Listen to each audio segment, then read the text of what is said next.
Salut salut! Bienvenue pour une nouvelle vidéo et pour non moins que la palle du mois de février et donc du challenge Février ta palle. On a clairement failli ne pas l'avoir en 2024 parce que Alex de Alex Booking Empire, qui s'appelle je crois Alexandra, enfin je suppose, elle a apparemment eu un mois de janvier compliqué et elle a failli pas avoir eu le temps.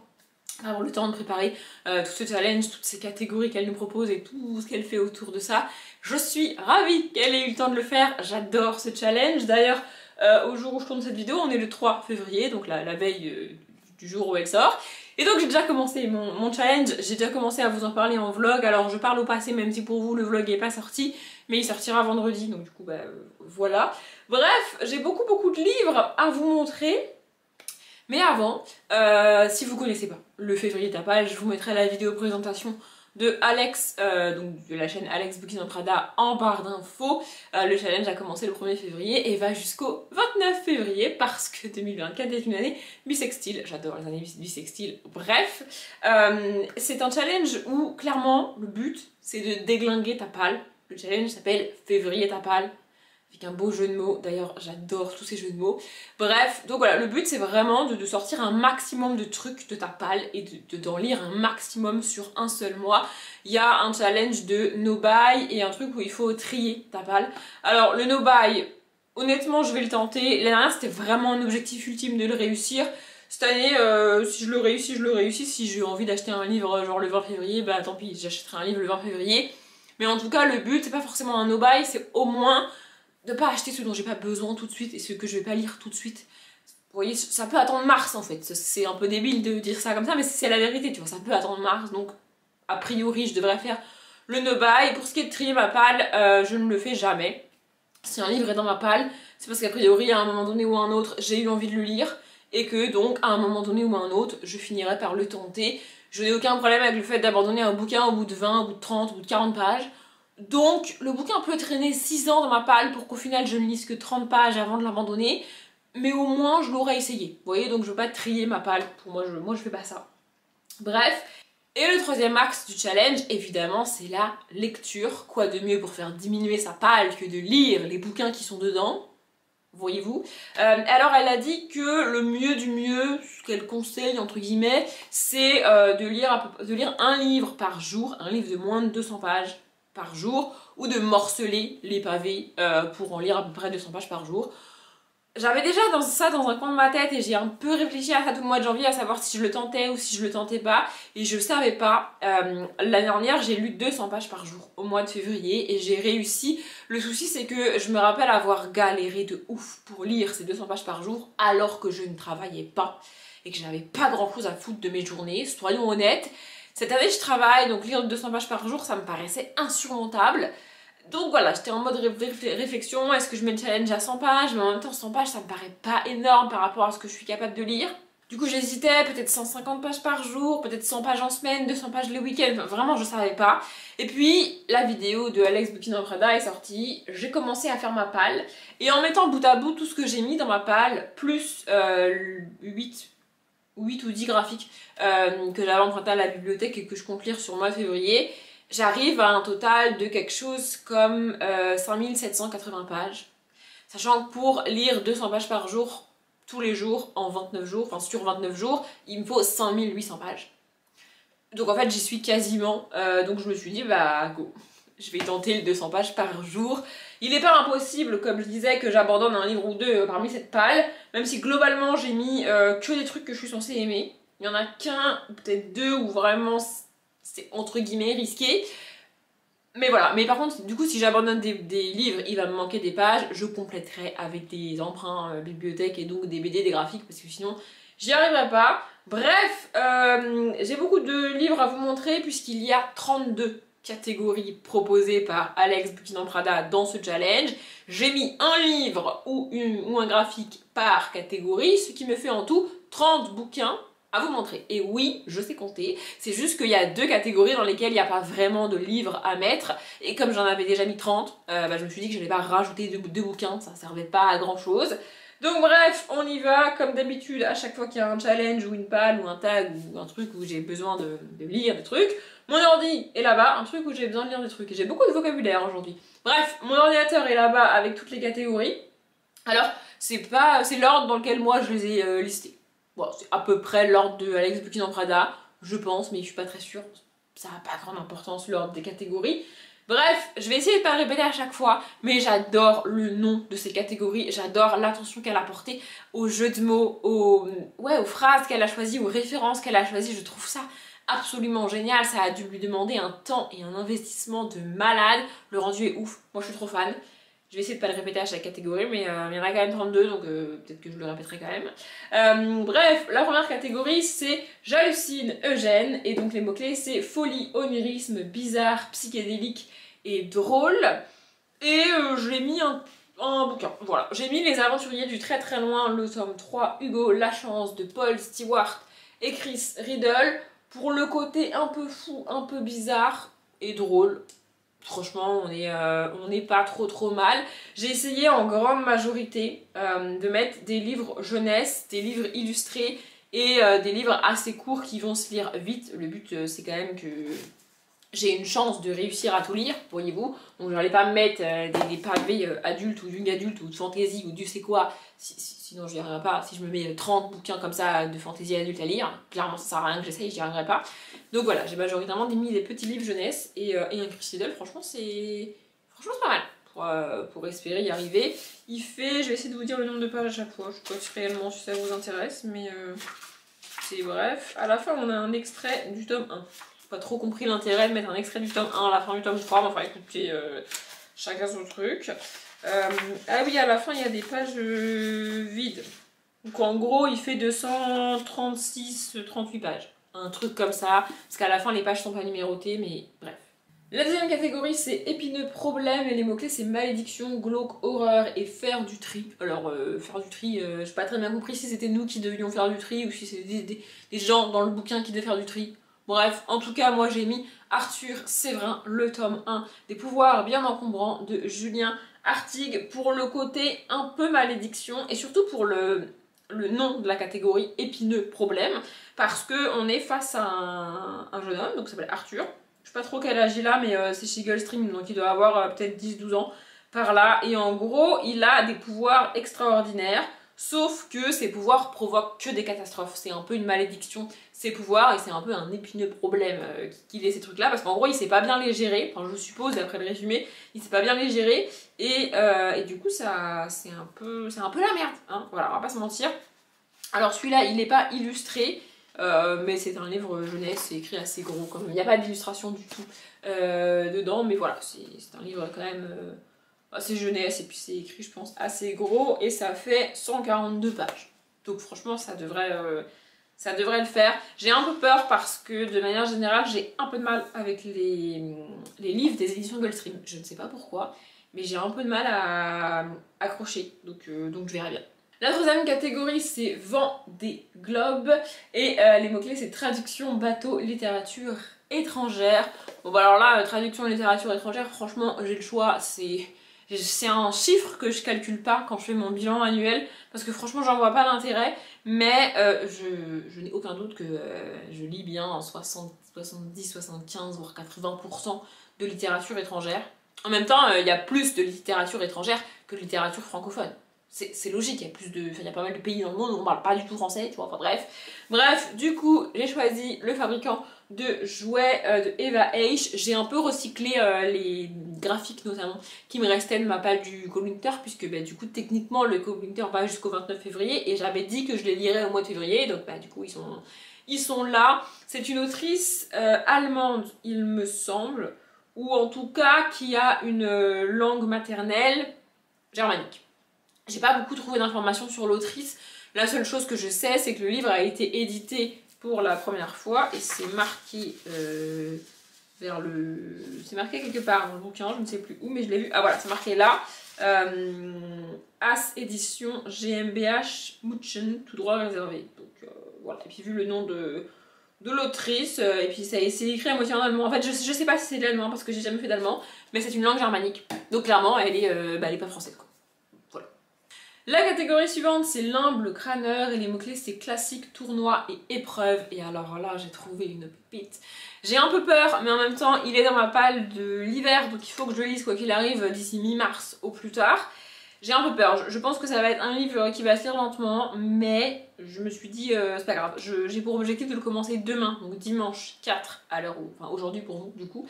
Voilà, si je dois l'étaler sur tout le mois pour espérer le finir, et bien je l'étalerai sur tout le mois. Mais je veux le lire depuis un moment maintenant, c'est Le jeu de la dame de Walter Tevis. Voilà, je me suis dit pour le côté tournoi épreuve, tournoi d'échecs, etc. Donc on n'est pas trop mal, et pour ceux qui se poseraient la question, oui, c'est le livre qui a inspiré la série Netflix que j'ai regardée il y a pas hyper longtemps. J'ai dû la regarder peut-être en... Ouais, si ça commence à faire un petit bout. Bon, je l'ai regardée en 2023 en tout cas. Et je veux lire le livre, donc je l'ai acheté. Il est dans ma palle de l'hiver, comme je disais, donc il est dans ma palle du mois de février parce qu'il faut que j'avance. C'est un des livres qu'il est possible que j'abandonne, dont je suis pas sûre que ça va vraiment me plaire, etc. Mais j'ai vraiment envie de le lire, j'ai vraiment envie de le tenter, donc je vais le tenter. La catégorie suivante, c'est Mecha Moon & Co. et les mots-clés, c'est guérison, altruisme, soins.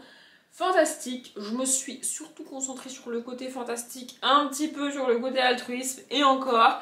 Et j'ai mis les enquêtes de l'inspecteur 00, le tome 2 qui a enlevé l'alpaga sacré. On est dans du fantastique clairement puisqu'on suit un groupe de créatures comme ça, voilà, d'animaux même, qui mènent des enquêtes. Donc ça n'arrive pas dans la vraie vie. Et le côté altruisme, bah, on est sur un homme qui va essayer de retrouver un bébé alpaga. C'est quand même pas... Enfin, c'est son métier, d'accord, mais quand même, tu vois.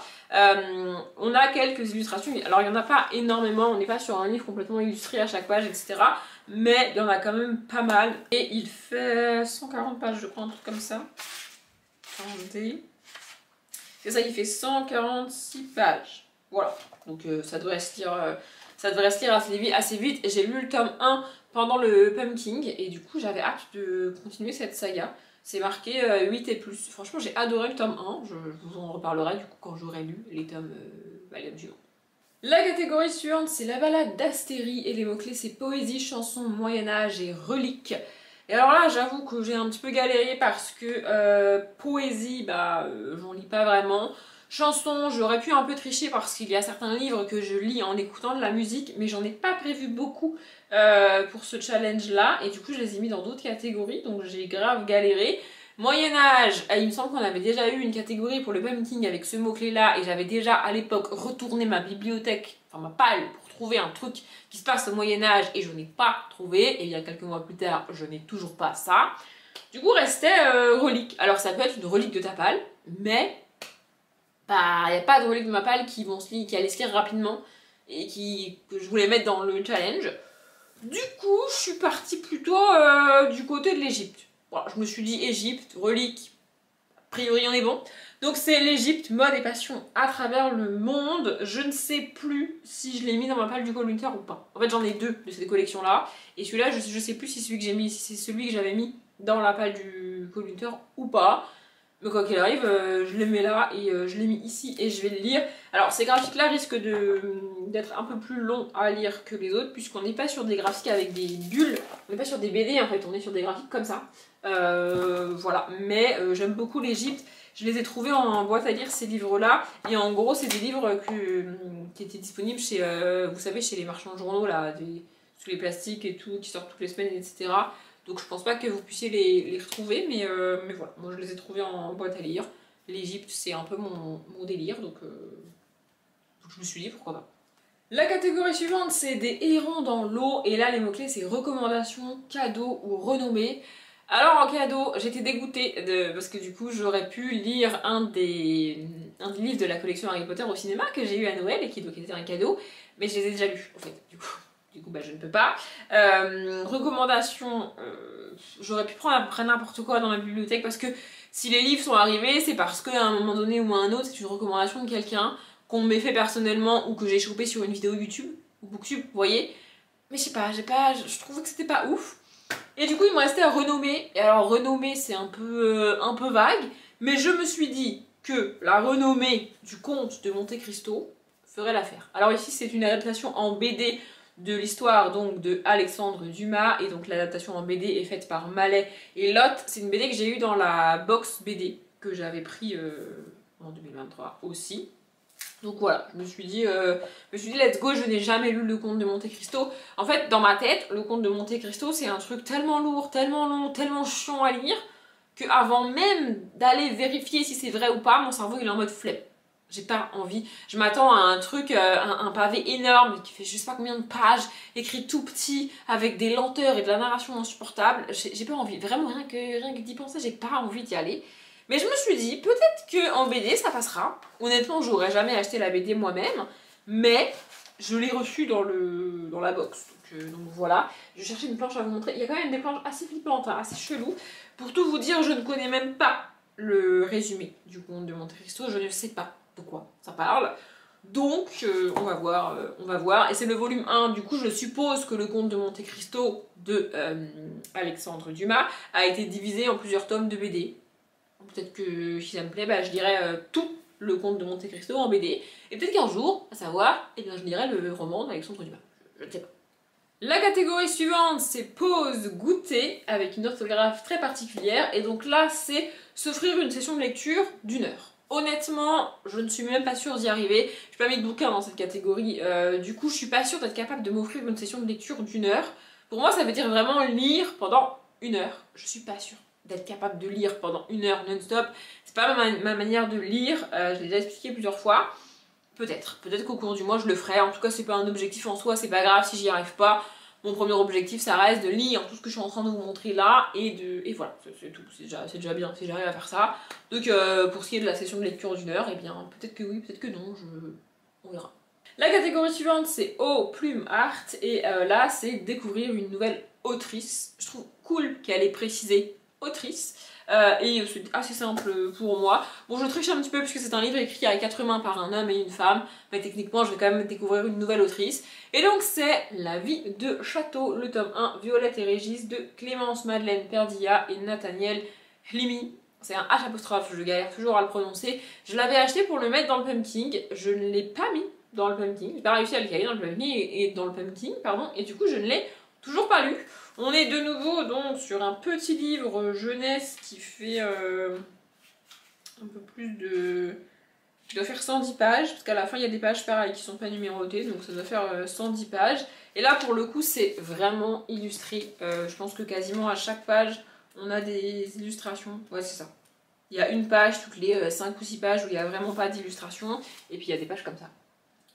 Voilà, c'est une histoire assez triste. On parle de Violette qui a perdu ses parents et qui du coup est obligée d'aller vivre avec son oncle. Je crois qu'elle connaît très peu, elle a pas du tout envie d'y aller, elle est triste évidemment. Mais je me suis dit pourquoi pas, donc je verrai bien. La catégorie suivante c'est Hamulette, avec un H, oui. Et le mot-clé c'est théâtre, esprit, Japon, livre au hasard. Et alors là en gros je n'ai qu'un seul mot de possible pour moi. Puisque théâtre, j'aime bien le théâtre, mais j'en ai pas dans ma palle. Donc bah du coup je ne peux pas. En plus comme elle a sorti sa vidéo le 31 janvier, il était trop tard pour acheter des bouquins. Puisque du coup le no-buy commençait le lendemain. Vous voyez, c'est pas un reproche pour l'exposition centrale, c'est juste que j'ai pas pu acheter de livres par rapport aux catégories directement. Donc en fait j'ai dû vraiment me débrouiller avec ma palle, en même temps c'est le but du challenge. Bref, donc théâtre, pas possible. Japon, c'est pas du tout, mais alors pas du tout mon truc. Si j'ai un livre qui parle du Japon dans ma bibliothèque, c'est vraiment pas fait exprès. Et si jamais j'apprends qu'il parle ou qu'il se passe au Japon avant de le commencer, il y a des chances que je ne le tente même pas. C'est un truc qui m'attire pas du tout, le Japon et le côté asiatique. Vraiment. Et alors, livre au hasard, je peux pas. Je supporte pas les trucs au hasard là. Genre les trucs où tu mets tous tes livres dans une boîte, sur des petits papiers dans une boîte et tu pioches ta prochaine lecture. Moi je suis incapable de faire ça. Mon esprit de contradiction fait que le livre que je vais piocher, ça va être le seul livre que je veux pas lire. Donc, non. Du coup, il ne me restait que esprit. Et alors là, bah, tu te débrouilles avec esprit. Coup de bol, encore une fois, j'ai 2-3 livres qui traînent et qui restent de ma palle du pumpkin ou de ce que j'avais prévu de mettre dans la palle du pumpkin et que j'ai même pas pu mettre dans la palle du pumpkin. Et donc, j'ai ressorti Le Passeur des fantômes, le tome 5, Le Train fantôme. Alors comme ça, on est à fond dans le thème, de Alain Gousset et Johan Elio. C'est le dernier tome de la saga, en tout cas le dernier qui est sorti, et j'ai bien l'impression que la saga est fini. Il est sorti en 2021, donc a priori, oui. C'est une saga dans laquelle on suit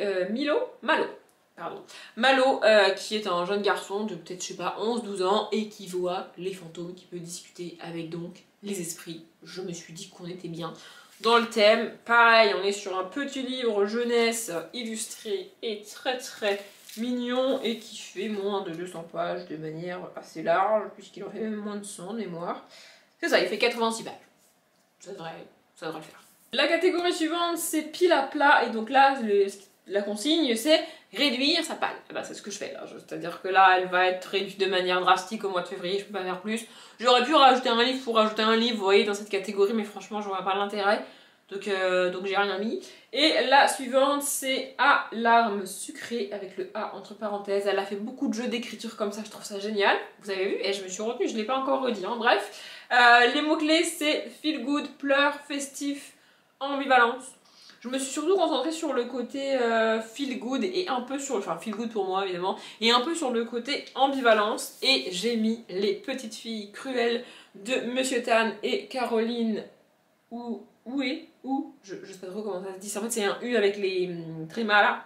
Je sais pas comment ça se prononce, je suis désolée. Feel good pour moi parce que j'adore Monsieur Tan. Et ambivalence parce qu'on parle quand même de petites filles cruelles. Ça va pas très bien ensemble. En général, une petite fille c'est sage, c'est gentil, c'est mignon. Et puis c'est comme ça qu'on élève les jeunes filles malheureusement encore aujourd'hui. Je dis malheureusement parce que apprendre à une jeune fille à être toujours sage, à toujours dire oui, à être toujours d'accord et c'est pas une bonne idée. Mais bref, petite fille cruelle, ça va pas même petit garçon cruel, ça va pas très bien ensemble. Quand t'as 4-5 ans, t'es pas censé être déjà cruel. Donc bref, je me suis dit pour le côté ambivalence, voilà. En chacun de nous sommeille une petite fille cruelle, zigouiller son petit frère, torturer sa poupée. Ce n'est pas conseillé, mais il n'est pas interdit d'en rêver. Monsieur Tan, quoi. Enfin voilà. La catégorie suivante, c'est divine bigoterie, et les mots-clés, c'est divinité, mysticisme, croyance, dévotion. Et là, ceux qui me connaissent depuis un moment et qui me suivent savent que oui, j'ai galéré parce que c'est tout ce en quoi je ne crois pas, je ne crois en rien. Alors c'est pas parce que je crois en aucune religion, aucun dieu et rien du tout de ce genre que j'ai pas de livre qui en parle. Il y a pas mal de dystopies où ça parle de Dieu, etc. J'adore bizarrement, enfin par opposition, la mythologie grecque. Donc j'aurais pu trouver un bouquin là-dessus, mais j'en ai pas. J'en ai pas trouvé en fait. Le seul que j'ai, c'est celui que j'ai reçu dans le calendrier de l'Avent Once Upon a Book. Et je me suis dit c'est pas mal de le mettre là. C'est un livre qui va se lire assez rapidement de toute façon. Et comme ça va éviter qu'il traîne dans ma palle. Parce que plus il va traîner, moins je vais avoir envie d'y aller. Donc j'ai mis Rituel de déesse de Ronnie J. Voilà, c'est pas du tout... En gros, c'est pas du tout un truc que je vais apprécier et que je vais suivre. Mais ce que j'aime, c'est la présentation des déesses qu'on a à chaque fois, et donc c'est que des déesses. Donc à chaque fois on a une page comme ça avec la présentation de la déesse. Donc ici Epona, que je connais pas parce que autant je suis assez calée en mythologie grecque, autant dans tous les autres bah, pas du tout. Et sur la page d'après on a les rituels à faire pour invoquer cette déesse, pour guérir plus vite ou pour prendre soin des animaux. Autant vous dire que ce genre de rituel je n'y crois pas, mais je me suis dit que je pouvais au moins lire les parties sur les déesses en elles-mêmes, vous voyez, donc... Et puis pour le côté croyance, mysticisme, divinité, etc., j'ai pas mieux, donc voilà. La catégorie suivante, c'est une de celles qui me fait le plus rire, je la trouve géniale, c'est l'audio du village. Et donc les mots-clés, c'est livre audio, musique, rumeurs, secrets. Alors livre audio, honnêtement, j'aimerais bien essayer un jour, mais je suis vraiment pas sûre d'y arriver, donc j'ai toujours pas tenté, et donc je ne tenterai toujours pas en mois de février en tout cas. Musique, bah toujours pareil, j'aurais pu mettre un livre que je lis en écoutant de la musique, mais pas ce que j'ai fait. Et du coup, secret, j'ai mis ça parce qu'il y a un secret dans le bouquin. Oui, c'est ça. Donc le livre, c'est Le sourire de Mona Sourissa de Geronimo Stilton, c'est le tome 1 de la saga.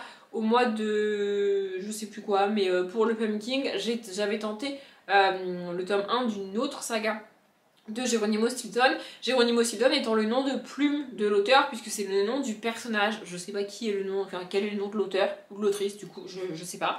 Mais bref, et en fait j'ai tenté donc du coup le tome 1 une espèce de saga spin-off qui s'appelle Spaghetto, je crois. J'ai moyennement accroché, on va pas se mentir, mais du coup j'ai quand même acheté celui-là.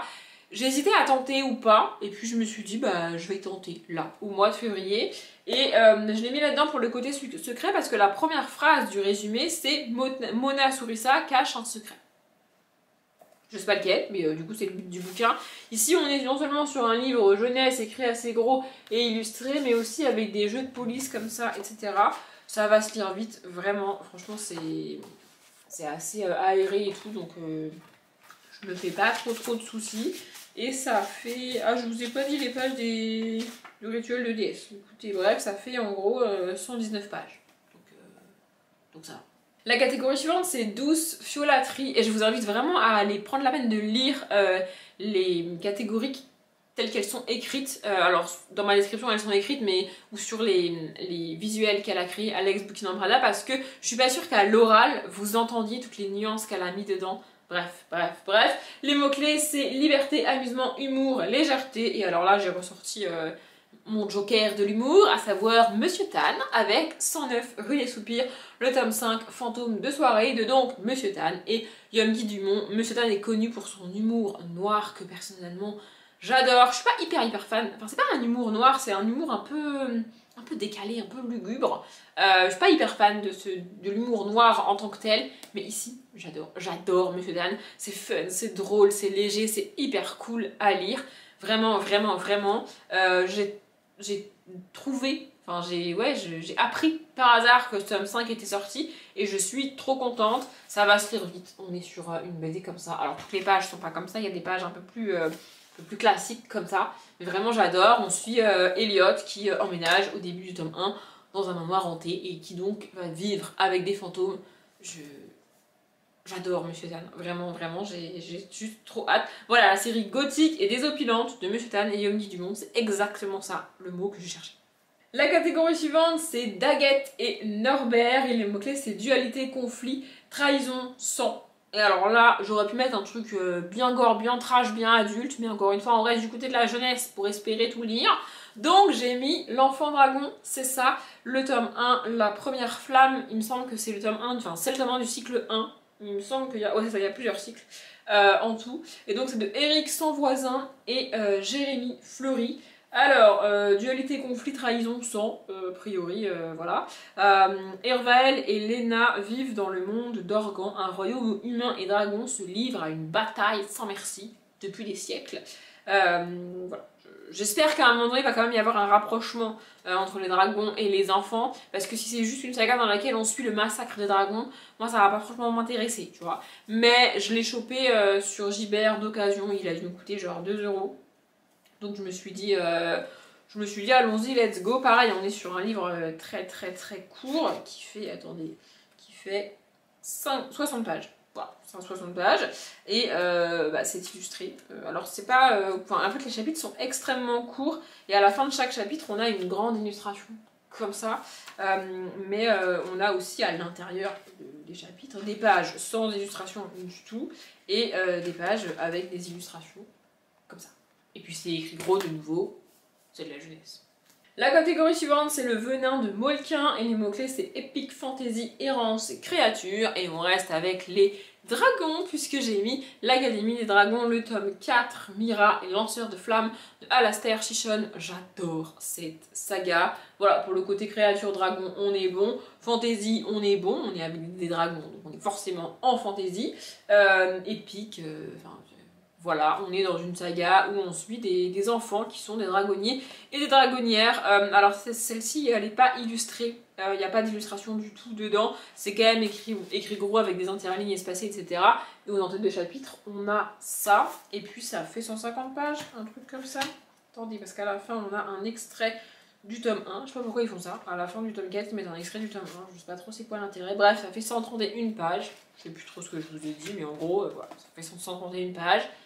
Ça devrait se lire vite et j'ai beaucoup aimé les 3 premiers tomes, donc j'ai hâte. La catégorie suivante, c'est Cléopâtre ou Clésopâtre, le S étant entre parenthèses. Bref, les mots-clés, c'est royaume, mythologie, cinéma, pouvoir.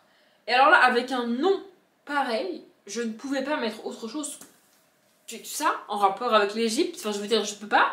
Donc c'est l'Égypte, muse éternelle des artistes. Et en plus, j'ai mis celui-ci parce qu'on y parle de cinéma. Voilà, il y a une catégorie qui s'appelle l'Égypte au cinéma. Je peux pas faire mieux, franchement. Je peux pas faire mieux. Peut-être que c'est lui qui est dans ma palle du Cold Winter, j'en sais rien. En tout cas, j'ai mis les deux dans ma palle du mois de février. Je compte bien lire les deux au mois de février, donc voilà. Voilà. Avec cette catégorie-là, franchement, je ne pouvais pas mettre autre chose que Cléopâtre. Et puis il me semble que là, au début, ah, elle est là. Voilà. Alors ça, c'est la Cléopâtre du film d'un des premiers films faits sur Cléopâtre, je sais plus lequel, mais écoutez, voilà. Un livre sur l'Égypte dans la catégorie Cléopâtre, je peux difficilement faire mieux. La catégorie suivante c'est chapardé, et bah, les mots-clés du coup c'est vol, larcin, trésor, espièglerie, nuit, et j'ai mis complot à Versailles, le tome 3, l'aiguille empoisonnée de Carbone et Giulia Adragna d'après le roman de Annie J. Et j'ai mis celui-là parce que il est question de... Ah voilà, c'est là, la cassette de la reine disparaît. Donc a priori on a volé la cassette de la reine. La cassette de la reine étant une espèce de somme d'argent allouée pour la reine, pour ses achats personnels, etc. Et donc bah, du coup on a volé l'argent de la reine, en gros. C'est un peu comme si on avait volé l'argent de poche de la reine. C'est bizarre dit comme ça, mais en gros c'est ça. Donc bah du coup vol, larcin, etc. On est pas mal, ça fait un moment que j'ai pas avancé dans cette saga et je me suis dit du coup qu'il était temps. La catégorie suivante c'est douce heures. Encore une fois, je vous laisserai aller lire comme c'est marqué. Bref, les mots-clés, c'est lumière, réconfort, douceur, cosy. Et alors là, un petit univers jeunesse cosy, j'en avais plein, j'avais le choix. J'ai choisi Les enquêtes de l'inspecteur 00, le tome 3, qui ose faire chanter le panda, toujours de Richard Petit signé Elena Dupressoir. D'ailleurs, je sais pas si, je suis pas sûre de vous avoir donné les noms des auteurs, enfin de l'auteur et de l'autrice, enfin et de l'illustratrice, pardon, tout à l'heure, mais voilà, c'est Richard Petit signé Elena Dupressoir. Voilà, tome 3 des l'enquête de l'inspecteur 00, cosy, douceur, réconfort, saga jeunesse. Enfin, franchement, je n'ai pas d'autre justification pour ce bouquin qui fait 158 pages. La catégorie suivante, c'est du tic au tac, et les mots-clés, c'est évolution, thriller, chasse, angoisse.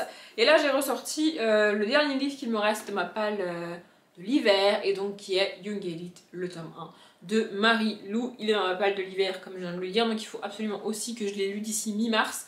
Donc voilà, c'est un des livres que je vais mettre du temps à lire, je pense. Mais j'ai bon espoir de réussir quand même à le lire. Après, on reste dans du young adult, on reste dans du Marie-Lou que j'ai déjà lu et que j'aime beaucoup. Donc il n'y a pas trop de raisons que ça le fasse pas. Et je l'ai mis ici pour le côté évolution parce qu'il me semble qu'il y a des questions de personnages qui ont évolué, qui ont un peu muté et qui ont des pouvoirs. Adelina a survécu à l'épidémie qui a ravagé son pays. Elle en a gardé des marques. Ses cheveux sont passés du noir à l'argenté et une cicatrice barre le côté gauche de son visage. Son père voit en elle une disgrâce pour son nom et sa famille, une malfaito impossible à marier. Donc voilà, elle a évolué et pas dans le bon sens du terme. Du coup, c'est un petit peu... La rumeur dit que les survivants comme Adelina n'auraient pas récolté que des cicatrices, ils auraient acquis des super pouvoirs. Voilà. Je me suis dit qu'on n'était pas trop mal. Honnêtement, je savais pas trop où le mettre, celui-là, je dois bien vous avouer, donc bah du coup, il est là. La catégorie suivante, c'est alors, tant pis, et les mots-clés, c'est dystopie, cauchemar, temporalité. J'aurais pu mettre le Young Elite là-dedans, mais je ne savais plus trop quoi mettre dans celui dessus. À un moment donné, j'ai dû faire des choix. Bref, ici, j'ai mis Le Collège Noir, le tome 1, le livre de la lune de Ulysse Malassane. Je raconte n'importe quoi. Et je l'ai mis ici parce que un pensionnat perdu au milieu des forêts, un groupe d'ados malchanceux privés de vacances, une surveillance peu contrariante et un camarade qui disparaît dans les marais. Voilà, je me suis dit que pour le côté des dystopies, on n'était pas trop mal. Et surtout, la dernière phrase du résumé, c'est « Chacune de leurs nuits devient un cauchemar ». Voilà, je n'ai pas d'autre explication. La catégorie suivante, c'est azote et potassium. Et les mots-clés, c'est science, féminisme, cuisine et non-fiction.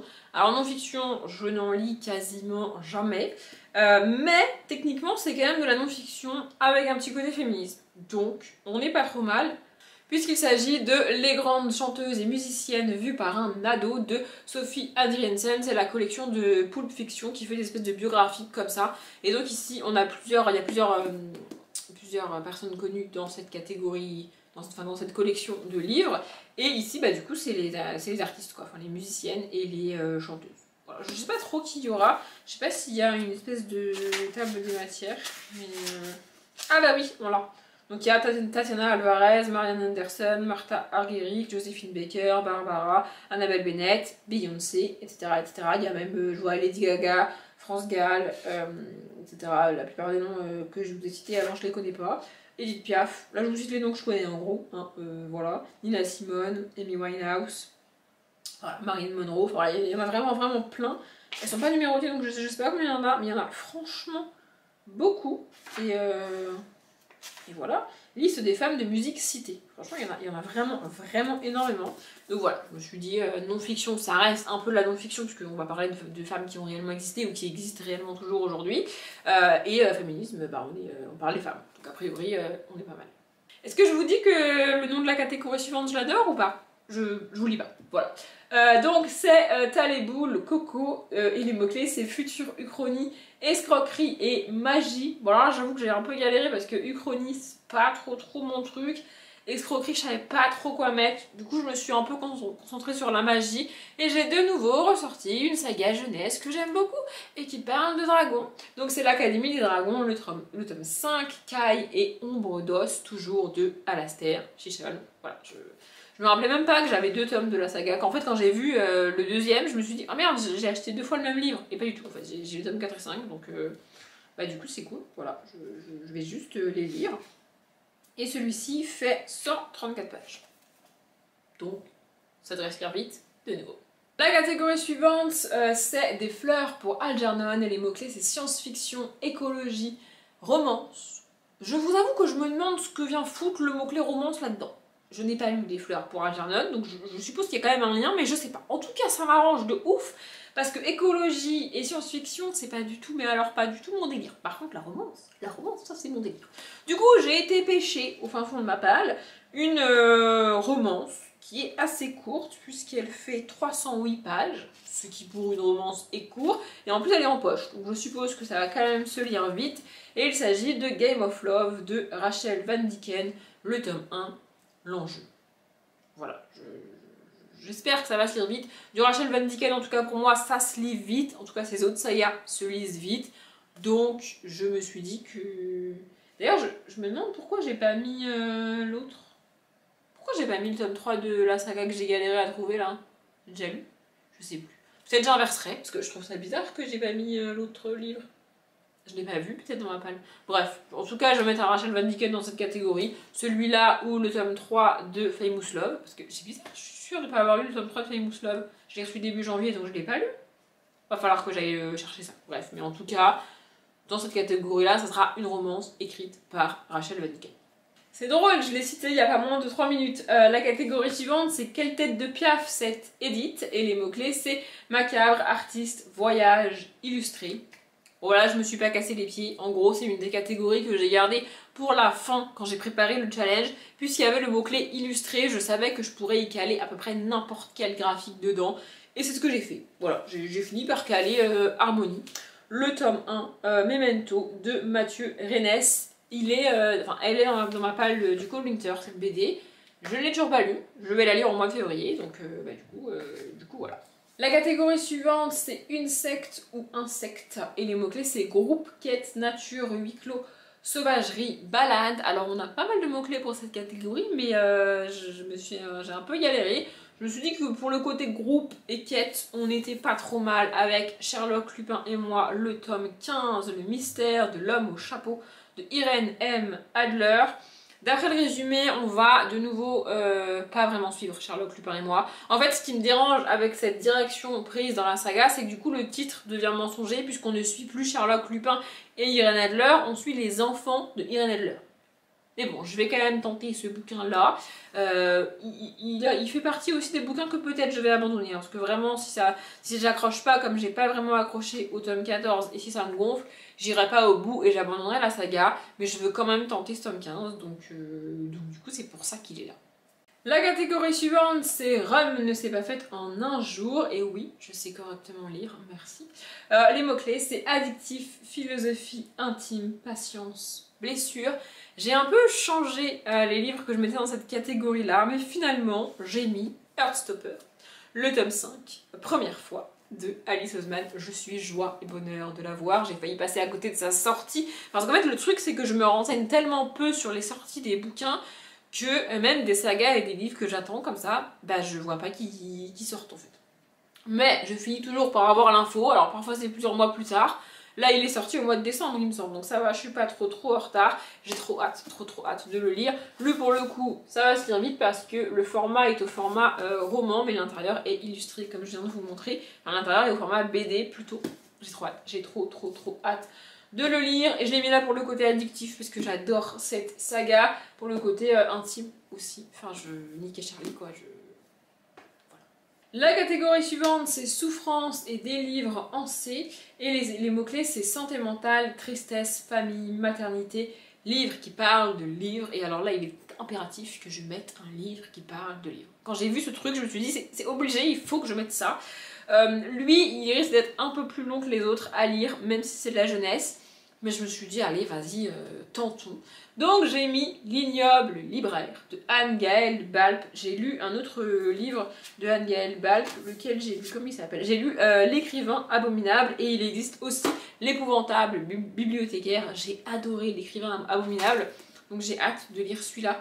Vraiment, c'est aux éditions Sarbacane. Je dis rarement les maisons d'édition, mais voilà, c'est la collection Pépix apparemment. Vraiment, j'ai adoré L'écrivain abominable et j'ai trop hâte de lire L'ignoble libraire. Voilà, on va suivre un libraire, a priori ignoble. Non mais j'ai pas vraiment de résumé et j'ai pas vraiment besoin d'avoir le résumé, moi je veux juste lire le bouquin. On a des illustrations, là je vais essayer de vous en montrer une un peu moins flippante. Voilà, on a des petites illustrations comme ça, il est pas... il y a beaucoup de pages où il n'y a pas d'illustration, je dirais que 2 pages sur 3 il n'y a pas d'illustration, mais il est quand même un petit peu illustré. Après, c'est clairement pour des enfants un peu plus grands que les autres livres que je vous ai montrés, puisqu'il fait quand même 238 pages et qu'il est donc moins illustré. Mais voilà, et puis alors... Oui, derrière on a un dragon. J'ai pas fait exprès, c'est pas ma faute si derrière il y a un dragon. Je l'ai mis là parce qu'il parle de livres, c'est pas ma faute s'il y a un dragon. Excusez-moi, c'est pas ma faute. Le nom de la catégorie suivante est à mourir de rire. Ça s'appelle Le coquillage, île crustacée. Vraiment, il faut aller lire les noms des catégories, vraiment. Bref, les mots-clés, c'est intergénérationnel, vieillir, histoire, musée, collection, océan. Et alors là, je me suis dit, histoire, musée, vieillir, intergénérationnel, j'aurais pas mieux que Louis XIV. Louis XIV, Louis XIV, vu par une ado de Hélène Mercier et Julie Stabowski. Pas très sûre de la prononciation, mais on va dire que c'est ça. Voilà, c'est de nouveau dans la collection de chez Pulp Fiction, sur les biographies comme ça. Voilà, Louis XIV. Je l'avais acheté de base pour le Pumpkin, il me semble aussi, et puis je l'ai pas lu pour le Pumpkin, donc bah, du coup il est toujours là. Je sais pas si je vous ai montré tout à l'heure, mais on est sur un roman assez aéré comme ça, assez... Il n'y a pas vraiment d'illustration à proprement parler, il y a quelques trucs comme ça de temps en temps. Vous voyez, il y a aussi des photos d'archives, etc. Et des jeux de caractères, de gras, de soulignés, d'espacements, etc. Et ce sont des livres qui font dans les 250 pages, je crois, un peu moins. C'est ça, celui-là fait 236 pages. Donc, a priori, ça devrait aller. Et j'ai pas vraiment de souvenir de cette partie de l'histoire que j'ai étudiée, pourtant, comme tout le monde, quand j'étais à l'école. Donc, oui, j'ai des grandes lignes comme tout le monde, mais revoir la vie de Louis XIV en détail, je me dis que ça peut être cool. La catégorie suivante, c'est vieux grimoire, avec les mots-clés conte, légende, transmission, enfance, sagesse, réécriture, ancien.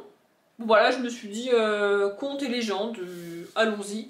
Let's go avec Merveilles et légendes des dames de Brocéliande de Sandrine Gestin. On est de nouveau sur un graphique que j'avais acheté pour le Pumpkin et que j'ai pas réussi à caler dans le Pumpkin, donc je recycle. Écoutez, je recycle, voilà. C'est une collection que j'aime beaucoup. Alors, ça, je risque de mettre quand même du temps à les lire, puisque on est sur des graphiques comme ça. Vous voyez, c'est pas en mode BD et c'est en mode presque pas illustré. Il y a beaucoup de pages avec que du texte. Alors, on a quand même des pages illustrées comme ça, mais la plupart des pages n'ont pas d'illustration, donc ça demande du temps au niveau de la lecture, mais je vais me débrouiller, voilà, et ça fait 166 pages. Donc, a priori, on verra bien, on a quand même des illustrations qui sont très belles, je trouve, comme ça, vraiment je la trouve magnifique, j'espère que vous la voyez bien, voilà, je verrai bien. Et enfin, la toute dernière catégorie est donc le tout dernier livre. Donc la catégorie c'est Ewilan, bienvenue en Gwendalavir. Gwendalavir étant, je suis obligée de le préciser, je ne l'ai pas précisé pour tous les autres rêves, mais celle-ci je suis obligée de le préciser. Gwendalavir c'est une référence aux univers créés par Pierre Bottero. Bref. Et donc les mots-clés c'est jeunesse, relecture, nostalgie, doux amer, amitié. Je vous ai dit qu'on était le 3 février. Pour moi. Et du coup j'ai techniquement commencé le challenge, j'ai commencé à lire, je suis en train de lire un livre pour le challenge et parmi tous les livres que je vous ai montrés, il n'y en a pas un que je vous ai dit que j'avais commencé. Tout simplement parce que celui que j'ai commencé, c'est celui que j'ai mis dans cette catégorie. pour le côté doux amer, pour le côté amitié, pour le côté nostalgie, pour le côté jeunesse et surtout, surtout pour le côté relecture puisqu'il s'agit de Hunger Games, le tome 1 de Suzanne Collins. J'avais vraiment trop hâte de le commencer. C'est ouf parce que pendant des mois, j'avais peur de le relire et là, je me suis dit, c'est maintenant tout de suite, faut que je le relise là, tout de suite maintenant, vas-y go. J'ai attendu le 1er février pour le commencer, mais vraiment j'avais trop hâte. Donc voilà, c'est ma lecture en cours. Je suis à peu près je suis quasiment à la moitié, je suis à la page 173 là. J'ai dû m'interrompre dans ma lecture pour tourner cette vidéo. Du coup, l'objectif c'est que je l'ai terminé d'ici demain soir. Mais voilà, vraiment, j'adore cette lecture pour l'instant. Je suis très contente de la faire et... voilà, retrouver Katniss et surtout retrouver Peeta, c'est vraiment cool. L'une des plus grandes craintes que j'avais, c'est de me rendre compte que j'aime pas du tout Peeta, en fait. Alors que dans mon souvenir, j'adore Peeta. Et pour l'instant, jusqu'à maintenant, eh ben, je l'aime autant que dans mon souvenir. Si ce n'est plus que dans mon souvenir. Donc tout va bien. Vraiment, je vous en parlerai plus longuement en vlog probablement. Et dans une vidéo dédiée, puisque je ferai une vidéo sur la saga complète qui sortira quand j'aurai relu les 3 tomes.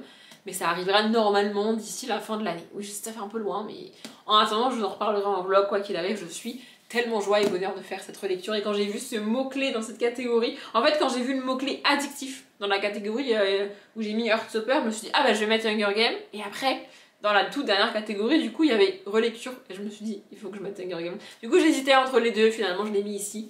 Ça change pas grand-chose. De toute manière, je voulais le mettre. Donc je suis en train de le lire et je suis très contente. Je pensais pas mettre autant de temps à tourner cette vidéo, je ne sais pas combien de temps elle dure pour vous, mais en même temps vous présenter une trentaine de bouquins, ça prend un petit peu de temps. J'ai pas donné beaucoup de détails sur la plupart de ces livres-là. Comme d'habitude dans la barre d'infos, il y aura les liens vers toutes les pages booknotes de tous les livres que je vous ai montrés, si jamais vous voulez plus d'infos sur les livres. Bref, j'espère que cette vidéo vous a plu. Si en commentaire vous voulez me partager votre pal pour le février tapal ou pour le mois de février sans faire le février tapal, n'hésitez pas, moi je m'arrête là. Comme d'habitude, je vous souhaite une bonne journée, un bon après-midi, un bon appétit ou une bonne nuit. Et je vous dis à bientôt.